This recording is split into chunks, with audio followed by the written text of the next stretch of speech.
Her name was Isabel Croft.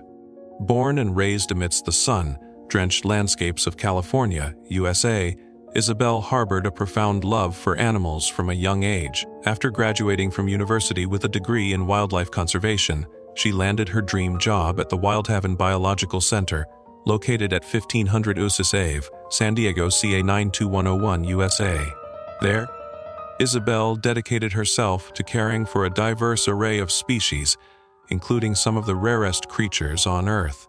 Her 2 years at the Wildhaven Biological Center provided her with invaluable hands-on experience and deep knowledge of animal behavior and ecology.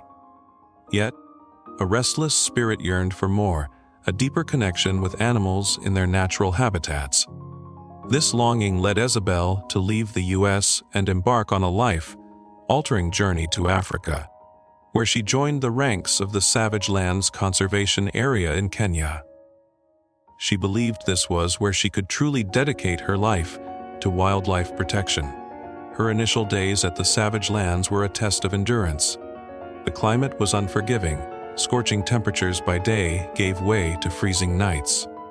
However, Isabel's infectious optimism and unwavering work ethic never faltered.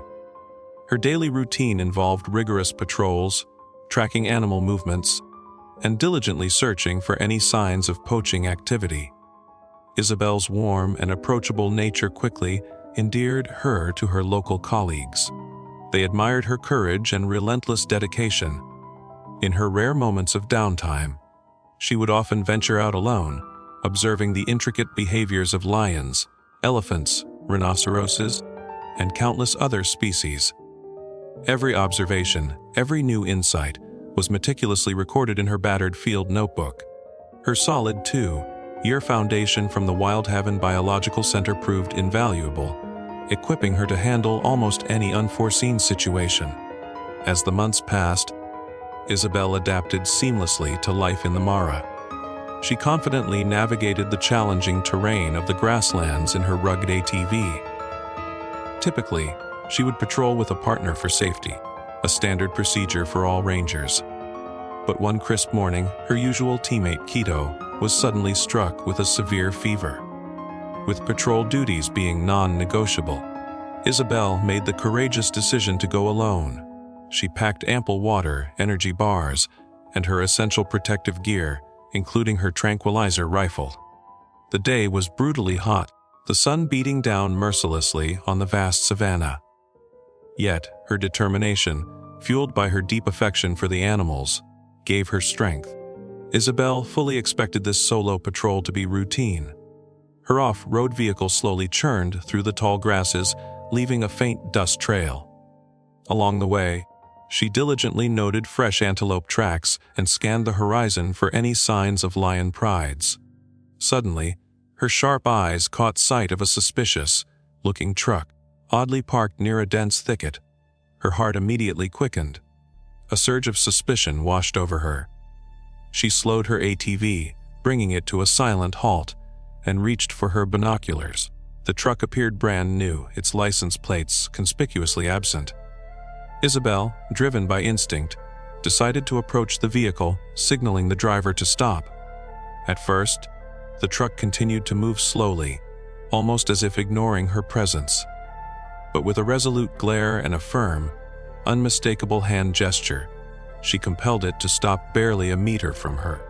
Isabel, maintaining a calm but authoritative demeanor, politely but firmly requested to inspect the truck's cargo. The two burly men inside exchanged quick glances but remained silent, merely nodding grimly. When she pulled open the truck's heavy tailgate, the sight that met her eyes stole her breath, a magnificent black rhinoceros, heavily sedated and tightly bound with thick chains, lay motionless within. Her mind raced. There was no doubt these were ruthless wildlife poachers. Just as Isabel instinctively reached for her sidearm, the two men moved with alarming speed, seizing her. Quiet, no resistance. One growled in broken English, his grip like iron. They dragged her roughly to a massive baobab tree, tying her hands tightly with coarse rope. Isabel defiantly threatened them with the full wrath of the law. The two criminals scoffed at her warnings, quickly clambered back into their truck and vanished in a cloud of dust. Left utterly alone under the unforgiving midday sun, Isabel struggled desperately to free herself, but the ropes were incredibly strong, biting deeply into her wrists, leaving angry red welts.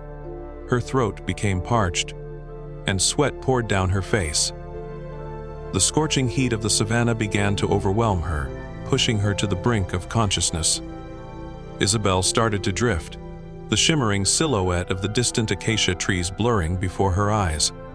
Suddenly, a deep, resonant growl echoed from behind her.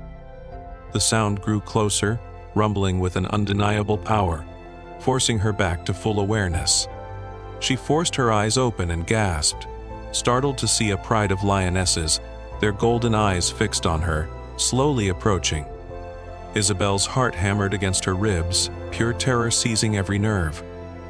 The pride fanned out, encircling her, making her shrink further against the tree trunk. Then, as if on cue, they parted, revealing a truly magnificent male lion with a majestic dark mane. The massive lion approached Isabel, observing her with an unnervingly sharp gaze. To her astonishment, it began to claw and tug at the ropes binding her hands. Isabel was terrified, yet a flicker of realization ignited within her. Its strange actions were not aggressive. She looked closely, and her gaze landed on a distinctive, jagged scar across the lion's neck. A distant memory, almost forgotten, surged back. It was the very lion she had saved a year ago, when it had been brutally attacked by a hyena pack. At that time, she had meticulously nursed it back to health over 3 months, pouring her heart into its recovery. The male lion continued its relentless struggle with the ropes. Finally, with a series of tearing sounds, the ropes began to fray and loosen. Isabel seized the opportunity, jerking her hands violently, tearing free from her bonds. She almost cried out with a mix of relief and joy, impulsively hugging the lion's massive neck. The lion responded with a soft, rumbling purr, a profound sound that resonated deep within her, a silent acknowledgement of her thanks. In that magical, unbelievable moment, Isabel knew. Her act of kindness had returned to her in the most unexpected and miraculous way. Not forgetting her urgent mission, she immediately pulled herself together and stumbled towards her ATV. Trembling but fully conscious, she climbed in and frantically switched on her radio, calling headquarters. Isabel reported the poaching incident and the critical condition of the chained rhinoceros to both the conservation center and the local police force. Immediately, a dedicated police unit was mobilized, rapidly fanning out to hunt down the 2 poachers. Isabel, coordinating with her now arriving teammates, expertly followed the fresh tire tracks of the truck. After an intense pursuit lasting approximately 2 hours, they spotted the suspicious vehicle racing across the edge of the forest. The 2 poachers were desperately trying to escape the conservation area, but the authorities swiftly blocked their path, cornering the truck and arresting the criminals. The rhinoceros was successfully rescued, disoriented and frightened, but thankfully not seriously injured. Veterinarians from the center quickly examined the magnificent creature, ensuring its well-being and predicting a full recovery. Isabel and her teammates were overcome with elation to see the rhino safe. They gently guided it back to the sprawling grasslands of the savage lands. The 2 poachers were taken to the police station, facing severe charges for illegal hunting and trafficking of endangered species. Isabel said her goodbyes to the police force, profoundly grateful for their swift intervention. Her teammates returned to their routine patrol duties, and she headed back to headquarters to finalize her detailed report. Despite her exhaustion, a quiet smile played on Isabel's lips as she recalled the extraordinary male lion that had saved her. She offered a silent prayer of thanks for the incredible opportunity life had given her to meet and help so many precious creatures. After completing her work, Isabel drove back to her small, rustic house on the edge of the reserve, her temporary home. She put on some soft, calming music, allowing herself to relax and mentally replay the day's intense events.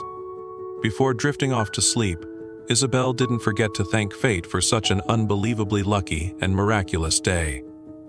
She smiled, already believing that tomorrow, she would bravely continue her vital journey to protect the wild animals she cherished. Dear friend, thank you for taking the time to follow this story. Don't forget to like and subscribe to the channel to support us.